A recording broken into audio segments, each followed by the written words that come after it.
Hoje é dia 14 de março do ano 2019. É uma quinta-feira, estamos próximos de 18 horas. É hora que nós celebramos saúde através destas ondas milagrosas da Rádio Mundial. Eu sou o Dr. Rui Mercúrio. Boa noite.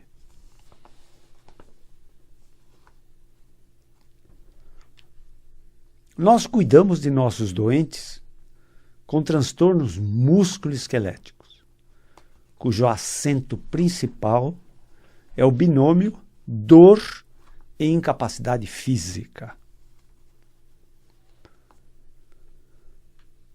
Vejam vocês, nós temos vários fatores que conspiram contra a saúde do nosso esqueleto, do nosso sistema músculo-esquelético. E durante a nossa vida, nós recebemos agressões contra o nosso esqueleto, em grau maior ou menor. E cada agressão ao nosso esqueleto tem um efeito cumulativo, somatório. Né? Essas lesões que causam problemas ao nosso esqueleto, eu diria que 95% ou mais, elas causam deformidade do nosso esqueleto. Então, para lembrar, eu vou lembrar de 6 eixos importantes do nosso esqueleto. Nós temos um eixo horizontal, que é a linha dos ombros. Depois nós temos outro eixo horizontal, que é a linha da bacia. Depois nós temos 4 eixos verticais.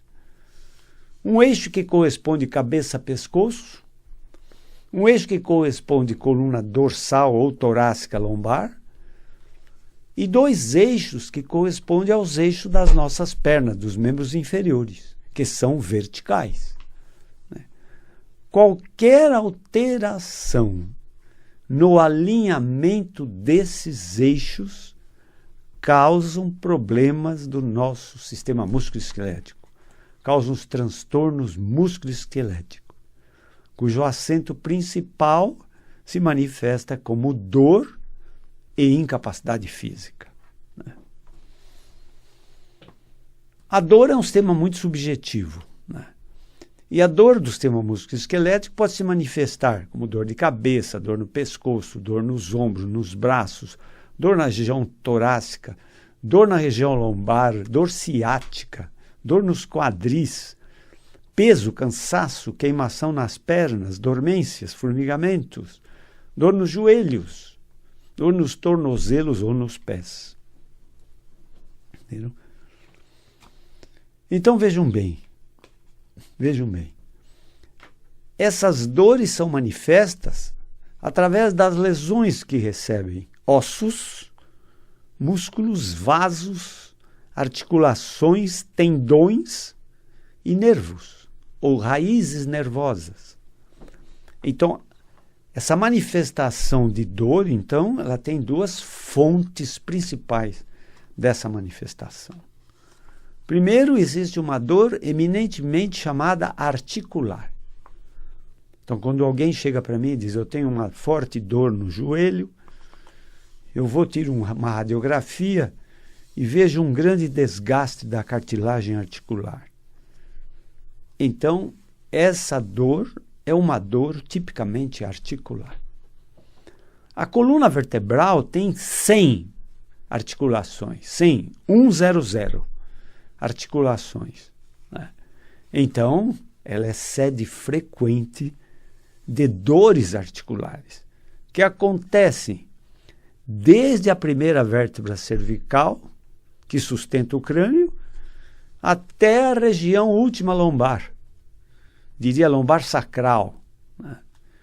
Então, vários problemas de dor nas costas correspondem a dores articulares. Só que, vejam vocês, a dor articular é mais mansa, é menos agressiva que uma dor nevrálgica, uma dor de compressão de raiz nervosa. Entendeu? Para vocês entenderem o que é uma nevralgia, é a dor de dente. Né? A dor de dente é uma nevralgia por exposição de nervo. Já a dor, a nevralgia das raízes nervosas da coluna, em geral, mais de 95% das vezes, é por compressão mecânica. Ou seja, a coluna se desvia do seu eixo normal e nisso esse desvio causa pinçamentos, esmagamentos ou compressão de raízes nervosas, que todas saem dos níveis intervertebrais, de toda a coluna vertebral. Entenderam? Então, a dor articular, sim, alguém estará dizendo, sim, dói pouco? Não, dói muito, sem dúvida dói muito. Mas muito mais é uma nevralgia por compressão, que é tipo uma dor ciática, né? E o interessante na dor ciática, né, é que o paciente diz assim, eu recebo um doente e diz assim, eu não consigo ficar sentado, porque me pega a dor ciática que irradia na perna direita. Daqui a pouco chega outro doente e diz assim, eu tenho uma dor ciática, eu não consigo ficar em pé, porque se eu fico em pé, me pega uma dor ciática que irradia na minha perna esquerda. Depois chega outro doente e diz assim, eu não consigo deitar, porque aí se eu deito, a dor ciática piora. E, muitas vezes, eu sou acordado durante a noite por causa da dor ciática. Ou seja, é uma verdadeira dor despertador. Ela desperta o doente pela sua intensidade, dependendo da posição. Entende? Mas a grande maioria da dor ciática, das dores ciáticas por compressão, acontecem em geral na posição em pé, quando o doente coloca a sua própria carga, seu próprio peso em cima da coluna. Entende? E a região lombar é uma zona de concentração da nossa própria carga, do nosso próprio peso. Entendeu? Entendeu? Então, basicamente, esse é o nosso dia a dia. Entenderam? Agora, vejam vocês. Qualquer que seja um problema de saúde, de doença ou de doente, nós sempre repetimos aqui. A presença médica é obrigatória. Entenderam? A presença médica é obrigatória. Mas vejam vocês. A ciência médica é uma ciência. Entende? Ela é uma ciência. Nós, médicos, somos cientistas. Nós somos formados e informados à luz do raciocínio científico. E o raciocínio científico não admite outros raciocínios. Não. A única verdade para o raciocínio científico é o raciocínio científico. Entende? Mas, qual o problema do raciocínio científico? Ele não tem respostas a todas as questões que envolvem doenças ou doentes. Entende? Então, o próprio médico, às vezes, se sente incapaz de descobrir um diagnóstico utilizando somente o raciocínio científico. Entendeu? Além do que, como já sempre repetimos, a medicina é uma ciência de possibilidades e não de certezas. Entende? Então, mesmo às vezes tendo um diagnóstico, o médico não vai falar em cura. Ele vai falar em tratamento.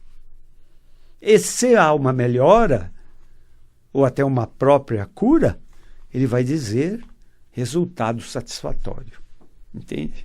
Nós médicos não usamos essa palavra cura, porque também aqui sempre repetimos, é uma palavra de grande responsabilidade, embora muito curta.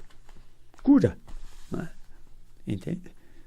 Outra coisa importante que os doentes têm que entender, a cura, ela não vem quase nunca de fora para dentro.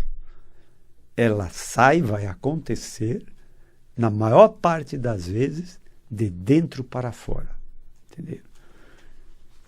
Para os meus doentes crônicos que me procuram com transtornos musculoesqueléticos, e em geral, o transtorno musculoesquelético, as doenças do esqueleto, elas percorrem uma rota de piora do quadro clínico.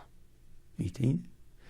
E se nada é feito para interromper essa trajetória de piora, essa piora vai acontecer com maior ou menor velocidade e vai levar esse doente ao desequilíbrio, à perda de força, à dificuldade para permanecer em pé, a dores atrozes e também a dificuldade para percorrer até pequenas distâncias. Entende? Daí vai levar esse doente ao uso de bengala, muletas, andador e, na tragédia maior, a cadeira de rodas. Entende? Nós atendemos muitos doentes que vêm com bengala, com muletas, com andador ou com cadeira de rodas. Entende? Dependendo daquele momento da sua trajetória de piora. Alguns, mais sábios, chegam antes, né? Porque em toda a ciência médica, né, o tratamento precoce de uma doença sempre terá mais sucesso que o tratamento tardio. Entenderam? E muito mais que o tratamento precoce, né? A medicina preventiva é a melhor medicina que existe. E não imagine vocês que o esqueleto de vocês é muito forte, é muito resistente, é um gigante de força. Não, ele é muito frágil. É muito frágil. E ele é sujeito a inúmeros traumatismos, microtraumatismos ou macrotraumatismos de efeito somatório, cumulativo. Eu uso uma expressão, né, aos meus doentes e digo: se você não toma providências, um dia a casa cai. Entenderam? Um dia a casa cai. Entende? Agora, outro aspecto importante é o seguinte: as doenças musculoesqueléticas, elas podem ter uma origem genética ou hereditária. Existem doenças musculares graves, como a distrofia muscular, doença de Duchenne, né? A distrofia muscular é uma doença genética hereditária. O próprio nanismo, né? O anãozinho, ele tem um transtorno musculoesquelético do crescimento do esqueleto. Entendeu? Mas, felizmente, as condições genéticas hereditárias, elas são uma minoria. Existe uma outra doença que eu esqueci de mencionar, a osteomalácia, que o osso tem um prejuízo no seu metabolismo próprio, da própria calcificação do osso, né? Enfim, mas a grande maioria dos transtornos musculoesqueléticos, das doenças do esqueleto, são adquiridas. Você não nasceu com elas. Entende? Você maltratou o seu esqueleto e agora você instalou uma doença musculoesquelética pelos maltratos que você impôs ao seu esqueleto durante a sua vida. Entendeu? Eu, muitas vezes, mesmo sem conversar com o doente, olhando um raio-x, uma radiografia de coluna, eu digo a ele: você abusou do seu esqueleto. Você carregou muitos pesos exageradamente. Você sofreu muitos impactos, traumatismo, microtraumatismo, porque nessa radiografia está tudo escrita a tua história da tua doença, do teu problema, que foi adquirido.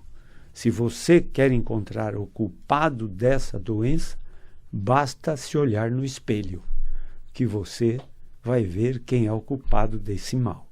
Entenderam? Entenderam? Então, obesidade, vida sedentária, sedentarismo, insuficiência muscular, traumatismos, impactos, entende? E pesos exagerados que você possa carregar do seu próprio peso ou outro tipo de peso que você agrega ao seu próprio peso, entendeu? São fatores altamente importantes que vão causar grandes males a curto prazo, a médio prazo ou a longo prazo para o seu próprio esqueleto. Entenderam? E aí vem aquele binômio sempre presente nos transtornos musculoesqueléticos: dor e incapacidade. Entenderam? Esses doentes que me procuram normalmente, eles já se submeteram a inúmeros tratamentos. Mas vejam vocês, nós médicos sempre buscamos o raciocínio científico. A medicina, ela é uma ciência. Como tal, ela é materialista. Ela trabalha em cima do princípio do ver para crer. Entenderam? E toda a ciência é construída através dos 5 sensores físicos: visão, audição, olfato, paladar e tato. Entende? Entende? Então, é a visão materialista. Estes são os nossos informantes, os nossos sensores físicos ou materiais. É assim que a ciência é construída. Entenderam? Entenderam? Então, vejam vocês, a medicina abomina no tratamento de qualquer doença de outros raciocínios, mas ela não pode evitar que existam outros raciocínios para tratar doenças. Entenderam? Entenderam? Então, embora ela considere você, a ciência médica, matéria e pensamento, entenderam? Ela é uma materialista, uma ciência materialista. Ela considera você matéria, físico, né? Entendeu? Mas será que você é só matéria? Né? Com muito custo, ela aceitou um ser humano pensamento, porque o pensamento não é matéria. Entenderam? Mas ela aceitou o pensamento. E assim ela te oferece as especialidades gerais, né? Clínica médica geral, clínica cirúrgica geral, pediatria e geriatria, que são a medicina generalista, geral. E elas são resolutivas. Muitos problemas de saúde são resolvidos por essas 4, vamos chamar também de especialidades. Entendeu? Quando elas não resolvem, elas encaminham aos outros especialistas. E quando o transtorno é mental, ela te oferece a psiquiatria, a psicologia, a neurociência. Entenderam? Entenderam? Mas, vejam vocês, para a medicina chinesa, você, além de corpo físico e pensamento ou mente, você é energia. Então, existe uma medicina chamada vibracional, ou medicina das energias. E a própria ciência médica se utiliza desse tipo de medicina. Veja você, na minha especialidade, nós utilizamos calor, nós utilizamos luz, nós utilizamos ultravioleta, infravermelho, ondas curtas, ultrassom, ondas de choque, ondas eletromagnéticas, laser, enfim. Tudo isso é uma medicina vibracional. A própria radioterapia, que se utiliza muito nos tumores como terapia, é uma medicina das energias, uma medicina vibracional. Entenderam? E também você pode chamar a acupuntura de medicina vibracional, que é uma medicina das energias. A própria homeopatia pode ser encarada como uma medicina das energias. e a própria fitoterapia. Os florais de Bach, por exemplo, não deixa de ser uma medicina vibracional, uma medicina das energias das flores, dos vegetais. A fitoterapia, ela pode ser muito útil, muito útil. Os médicos até hoje usam vegetais, por exemplo, a digitoxina para o coração, ou o curare. Os anestesistas usam, até eles usam uma expressão, o doente está curarizado, ou vou descurarizar o doente, entende? Quando termina a cirurgia, entendeu? Então, a nossa vegetação é muito rica em efeitos terapêuticos. Então, existe um raciocínio que não é eminentemente científico, porque muitas terapias da medicina vibracional não se conhece bem como a coisa funciona cientificamente. Entenderam? Você consegue explicar eletricidade? Entretanto, existe uma faculdade que forma engenheiros eletrônicos, eletricistas, entenderam? Que são também cientistas, entende? Mas a eletricidade, que explicação você dá na sua essência, na sua natureza? Entenderam? Entenderam? Então, a medicina, ela alopática, tradicional, ela às vezes é tão ortodoxa nas suas conclusões, que ela abomina a outra medicina, entenderam? Mas vejam vocês, existe também um tratamento que usa raciocínio religioso. E eu vou negar isso? Pois ele existe. Eu trato de doentes crônicos e muitos deles utilizam raciocínio religioso no tratamento dos seus males.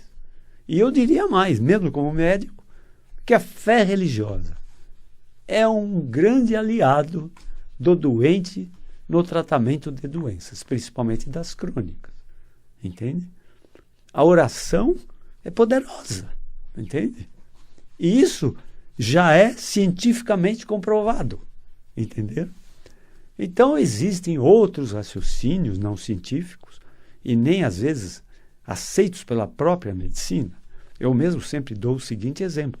Quando eu era acadêmico na Escola Paulista, na gloriosa Escola Paulista de Medicina, eu era proibido de falar em acupuntura, porque tinha colegas meus que iam para o Oriente, para o Japão, para a Coreia, para países orientais, e lá se fazia muita acupuntura. E eles vinham com essa ideia para o Brasil. Pois bem, na Escola Paulista era proibido falar sobre acupuntura no meu tempo de acadêmico. Hoje, a Escola Paulista de Medicina forma médicos acupunturistas. Entenderam? Então, em termos de ciência, toda verdade tem que ser questionada. Entenderam? Há 50 anos atrás, quem recebia o diagnóstico de tuberculose era um diagnóstico de óbito, de morte. Entenderam? Hoje, tuberculose é um diagnóstico de tratamento. E a maioria dos doentes, bem tratados, obtém cura. Entendeu? Obtém cura. Entende? Então, cuidado com a verdade do incurável. Não é? Alguma coisa pode ser incurável, mas esse é um termo médico. Entendeu? É um termo médico. Na verdade, deveria se dizer assim: segundo a luz da ciência médica, esta doença é incurável. Mas não que ela, na sua essência, seja incurável. Entenderam? Existe uma cura chamada espontânea, que nós médicos chamamos de cura espontânea. E os místicos chamam de milagre de cura. Isso é uma cura da esfera espiritual. Entenderam? É a tal cura espontânea. Quantas pessoas não têm a glória, né, de receber uma cura espontânea? Entende? De uma doença rotulada de incurável, de um doente que estava marcado para morrer e milagrosamente se cura. Isso existe. A medicina não pode ignorar isso. Entenderam? E ela chama de cura espontânea. Mas vejam bem, o horário de nossa jornada hoje está terminando. Se quiserem conhecer o meu trabalho como médico, nós temos uma clínica na Avenida Pacaembu, em São Paulo, número 1024. O telefone da nossa clínica é o 11 3661 4243. 11 3661 4243. Sejam todos vocês muito felizes, mas para isso é preciso ter muita saúde. Até a próxima jornada. Obrigado por toda essa atenção.